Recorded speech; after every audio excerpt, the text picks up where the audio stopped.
A man applies rat skin to his face and then injects it with a mysterious drug. A bizarre scene unfolds, but the skin continues to grow, quickly sealing off the man's nose and mouth.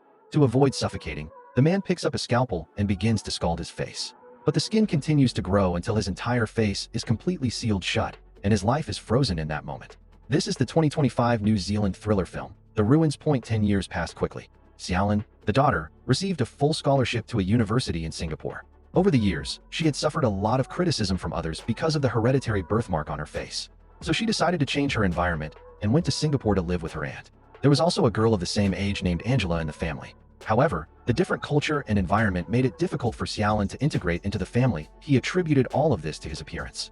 Only the equally ugly homeless man he encountered on his way to school seemed to understand his predicament. Fortunately, Professor Lin, an undisputed academic star at university, generously offered to keep the laboratory doors open to him at any time after learning that he wanted to continue his research on the suspicious skin left by his father. However, everything had to be done under his supervision. Obviously, the professor also had ulterior motives, but how could Xiao Lin, a freshman in college, make a breakthrough so easily with only the manuscript left by his father?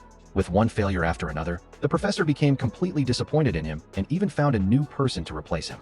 On his way home, feeling depressed, Xiao Lin looked at the flyers on the ground and suddenly thought that compared to animals, plants have much stronger self-renewal capabilities. Perhaps their low ability could break through the bottleneck of the experiment. Under the cover of night, Xiao Lin broke the iron chain of the botanical garden and quietly sneaked in. He immediately took a liking to that peculiar flower. Although the stone flower is beautiful on the outside, its blooms smell incredibly foul, much like its own imperfections. Kobayashi used a knife to remove a portion of the tissue and hurried back to the lab to reconstitute the medicine according to the new formula. Meanwhile, the professor was working diligently with his student, Ichiwa. No one expected a student to come to the lab so late. Kobayashi, enduring excruciating pain, cut a piece of skin from his thigh and then took another piece from a white mouse, applying it to the wound.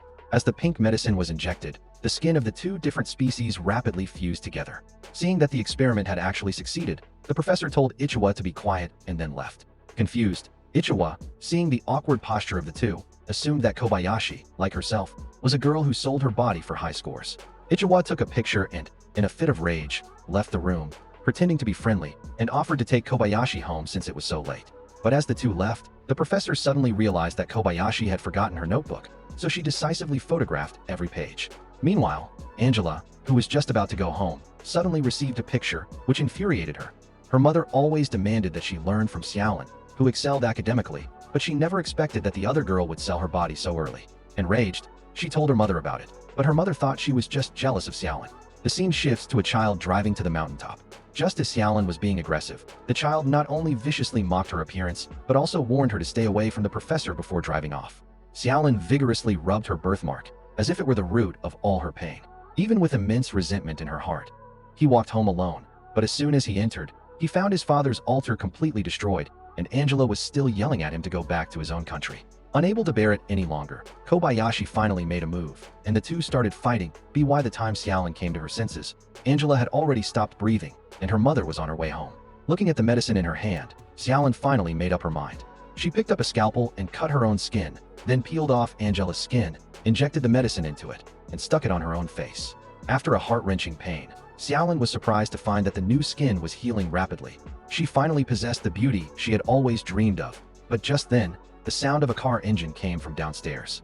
Xiaolin panicked and tried to change into Angela's clothes, but her aunt suddenly pushed open the door. Fortunately, she had already hidden the body under the bed. The next morning, her aunt said goodbye to Xiaolin and went on a business trip to Europe. She wouldn't be back for at least 10 days to 2 weeks. In order not to be discovered, Xiaolin began to learn Angela's every smile and gesture from her phone videos. The next day, she went to school under someone else's identity, but she didn't expect that Angela had a secret boyfriend. Xiaolin, who had never tasted love, feeling that all of this was due to his appearance, the two went to the mountaintop for a date that afternoon. But just as they were about to enjoy their time together, the boyfriend suddenly noticed a scar on his head. The next second, Kobayashi hurriedly returned home, injected the remaining pink potion into Tiffy, and then put it back on his face. At this moment, he finally realized that his notebook was missing. After searching the laboratory thoroughly without success, he finally called the professor, but the professor shamelessly claimed that the research results were already his. Angry Xiaolin was about to confront her when she discovered Eva making a phone call downstairs. Old grudges surged within her, and Xiaolin knocked on the car window, pretending to be Angela, asking her to take her home. In the car, looking at Angela's perfect figure and skin, she felt a surge of heat.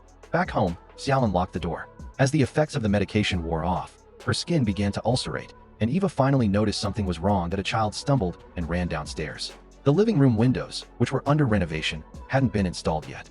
The child came to the yard, but the door was already locked from the inside. With nowhere to go, she carefully crawled into the water, but the ripples on the water quickly alerted Xiaolin to her presence. Xiaolin grabbed her hair and plunged the drill into her brain, and she finally got the new skin she had been dreaming of. The next morning, Kobayashi was admiring her beauty in the mirror. Next, she planned to use this new appearance to get close to the professor, not only to retrieve the notebook, but also to make him pay the price. Eva, of course, couldn't let Kobayashi off the hook. She dismembered her and fed her to the dogs. Then she sent an anonymous email to the principal, reporting that the professor and the student had an improper relationship. Sure enough, the police took the professor away for questioning early the next morning. Kobayashi took the opportunity to search his house thoroughly, but found nothing. The professor knew that his career was coming to an end unless he could make a breakthrough in the technology to treat skin. The professor carefully dripped the medicine between two pieces of skin, and the two pieces of skin fused together perfectly. This achievement would definitely win him the Nobel Prize. The professor excitedly walked to the wine cabinet. Then, he took out a bag of flour from the secret compartment to celebrate, and all of this was seen by Kobayashi. Taking advantage of the other person's absence, Kobayashi opened the secret compartment, but there was no notebook inside, only the pink potion from the successful experiment. Seeing that his skin was about to peel off, Kobayashi made up an excuse to leave. Noticing the other person's panicked expression, the professor went to the wine cabinet and found that the potion was nowhere to be found. Back home, Xiaolin painfully peeled off the child's skin, revealing her true form. Not long after, the professor arrived. He had already guessed that all of this was Xiaolin's way of getting back the notebook.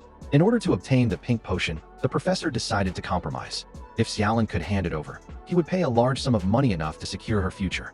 Seeing this, Xiaolin said that the potion was in the refrigerator. After an unknown amount of time, the professor finally woke up, only to find in horror that the skin on his chest had been cut open. At this point, Kobayashi declared that since the professor so desired his father's research findings, he would grant his wish. Kobayashi then placed a piece of skin on the professor's chest, and as a vial of orange liquid was injected into the professor's body, the skin began to grow rapidly. To prevent the professor from dying so easily, Kobayashi even thoughtfully prepared a straw for him. But just as he was enjoying the thrill of revenge, the neighbor next door heard screams and came to investigate what had happened. Soon, a warning sound rang in Xiaolin's ears, and he took off running. The police quickly located him, and he saw him hastily fleeing into the subway platform. Seeing a homeless man in a corner, Xiaolin quickly hid in the man's arms, finally escaping the police's pursuit. However, he was horrified to discover that in his panic, he had accidentally broken the vial of pink medicine, causing their skin to rapidly melt. In the end, Xiaolin, responsible for several deaths, successfully evaded the police, but he survived with a deformed body. This concludes the content of the 2025 transplant.